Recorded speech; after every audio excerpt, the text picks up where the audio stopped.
It's the Vibe with Tanya Rad and EJ, and I'm very excited to welcome my guest. His name is Wells Adams, and America fell in love with him when you were on The Bachelorette, but I fell in love with you prior because you've been in radio before you even got on The Bachelorette.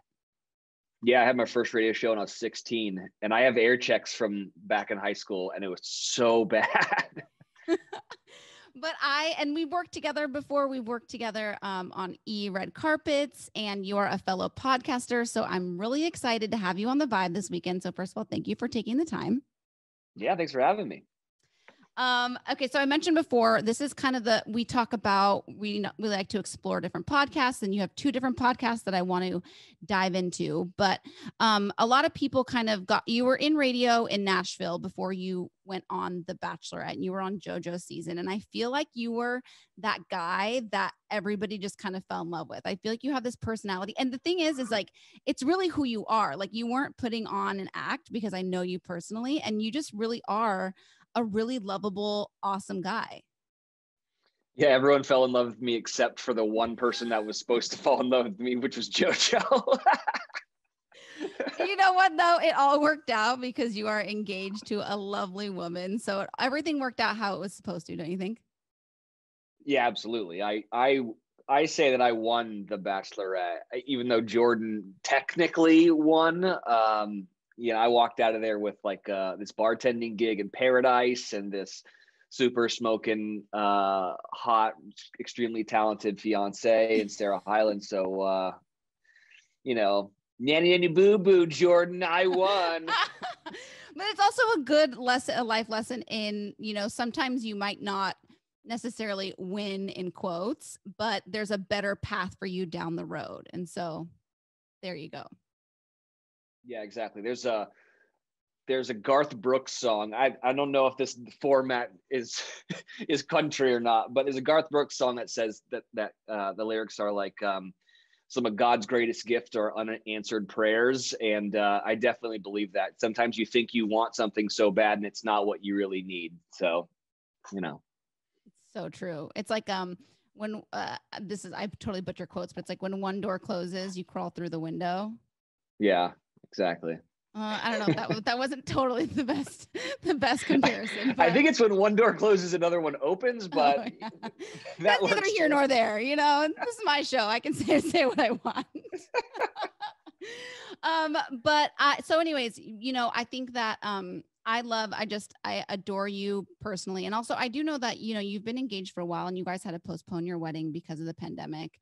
But I feel like do you feel like you've kind of grown closer in your relationship because of that? Well, yeah, the pandemic did one of two things for people in relationships. It either broke them up immediately because they couldn't stand being around each other, 24/7, or it bonded them even closer, and for Sarah and I, the latter is true. I think we've become closer, and it's like, if we can get through this, when things go back to normal, life's going to be super easy, So, yeah, it's been interesting. And then something that I also just enjoy is I always enjoy your commentary on the Bachelorette episodes that air. Do you have any front runners this season for Tayshia? Okay, so I watch the show so much different than everybody else because I'm excited for Paradise, because that's the show that I work on. So I'm excited for who stands out for that show, not for. I could care less about Tayshia. No, I love Tayshia, but this is about me, guys, and this is what I want. Right. I feel like there hasn't been someone built for Paradise quite like Bennett, save Jordan a couple years ago. Bennett is ripe for Paradise. I cannot wait for him. He's not coming down those stairs, by the way. He is pulling up in a yacht, and some guy named Jeeves is going to drive his dinghy onto the beach, and he's going to be holding his martini. I cannot wait for Bennett to be in Paradise. I mean, for Tayshia, I think she likes Brendan.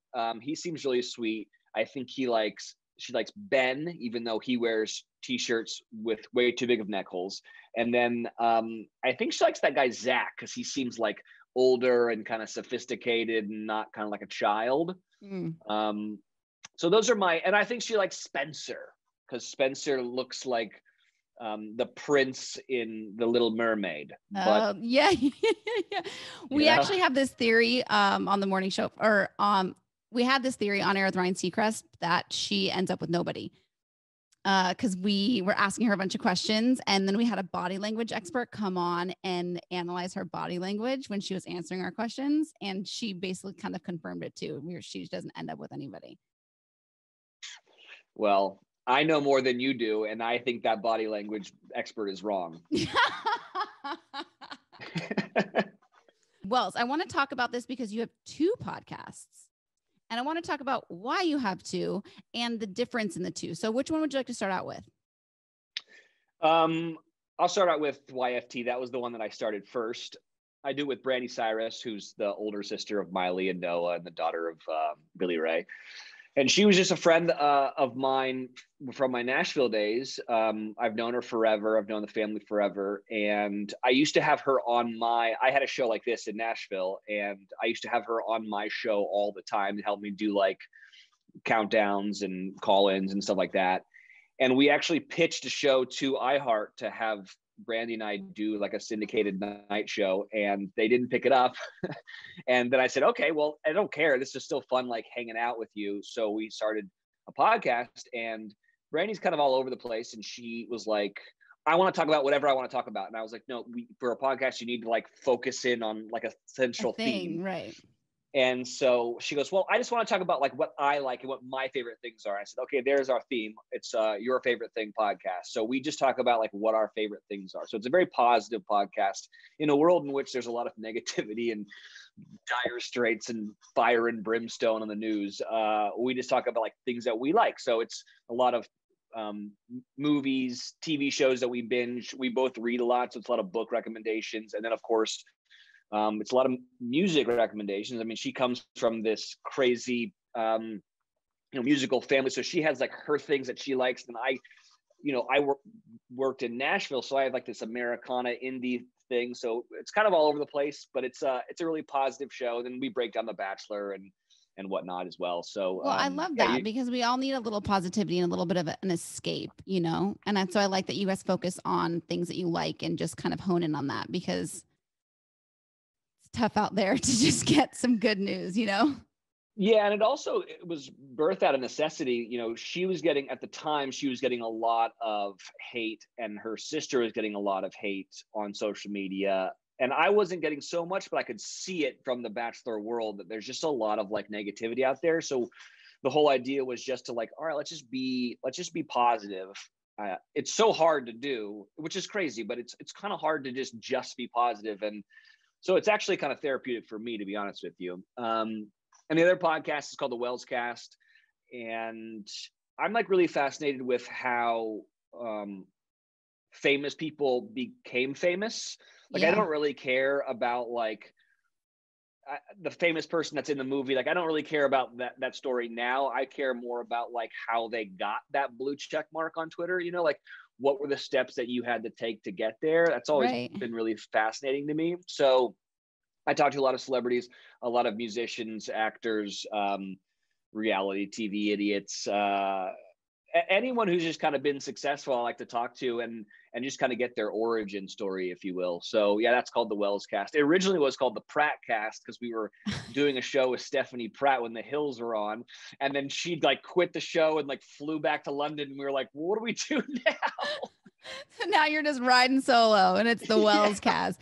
But I love that, and it's kind of like those like long form interview type podcasts, which is good because I think you really kind of get to know a person when you have a little bit more time, and it's like a little more, it's uninterrupted, and you really kind of get to know somebody intimately.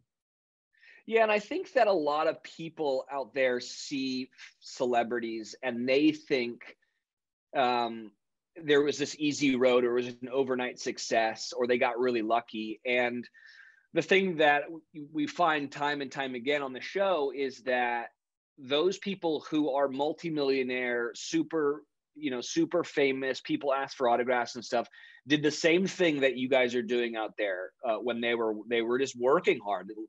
Everyone has the same common denominator. Almost everyone that's been on my show has been a waiter.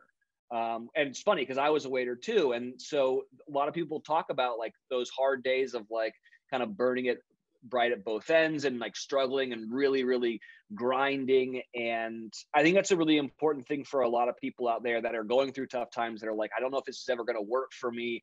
Well, I mean, go listen to anyone on my show. They all felt that way. But they persevered, and they knew what they wanted, and they went and got it. And I think it ends up being a really, really inspirational podcast, and also a very normalizing one too. There's a lot of people out there that can't relate to celebrities, but that's only because you just don't know their story. And once you hear their story, you're like, oh, they're just like me. They just worked really hard, And so it's so I true. think it's cool. And I try and, I mean, I'm not even saying I'm like on any level of anything, but I get a lot of messages. A lot of people lean on me for career advice, and they always want to know, because it does seem like it's like you snap your finger and then things happen, but it's like,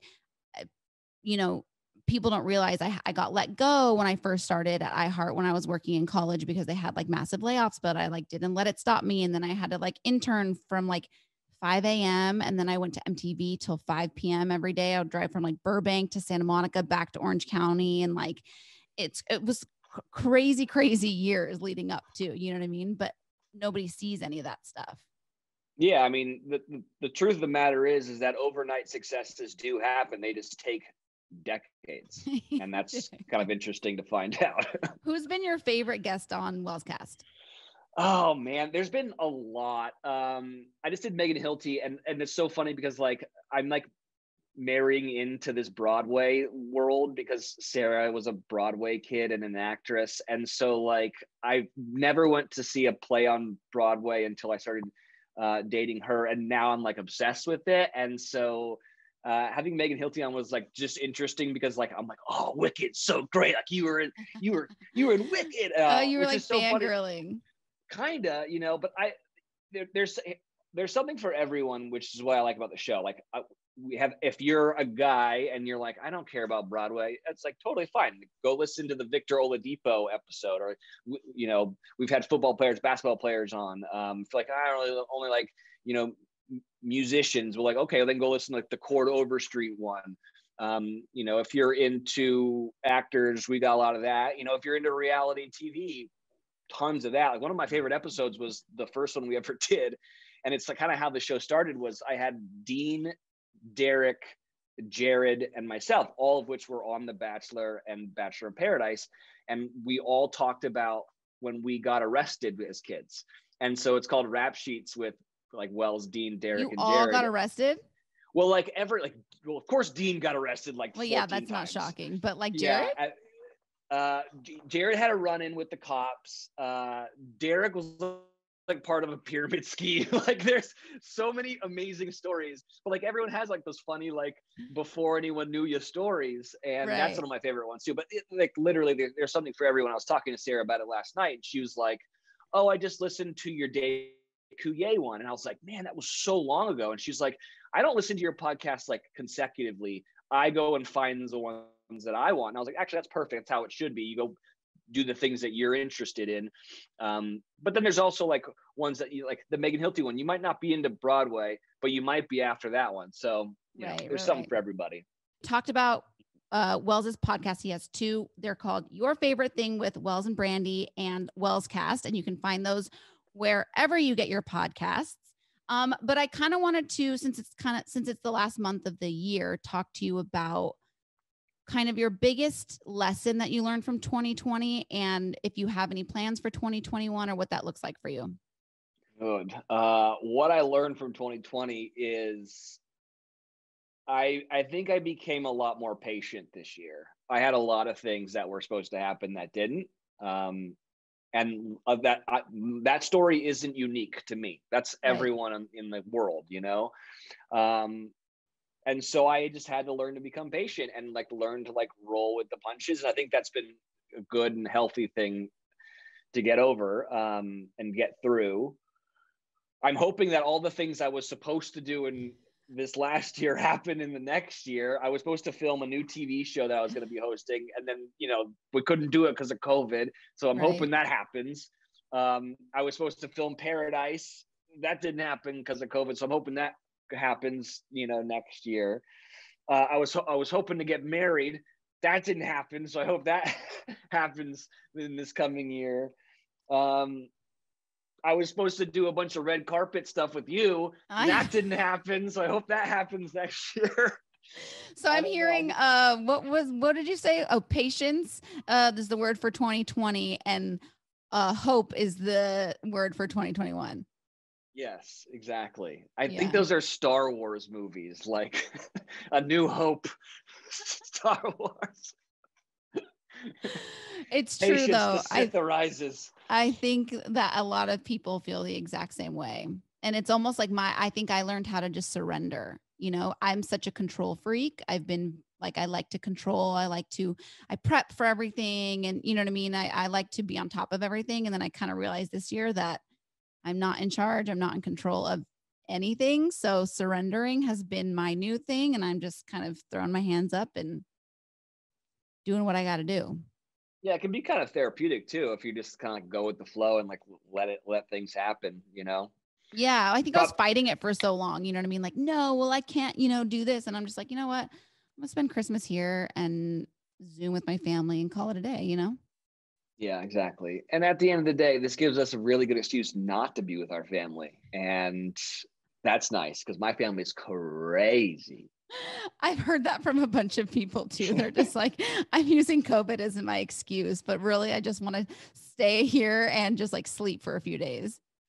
I know. Yeah, I talked to my parents and I'm like, oh no, there's another outbreak and I don't get to see you. And in the background, I'm like, yes, it's Sarah and me and the dogs. Yeah.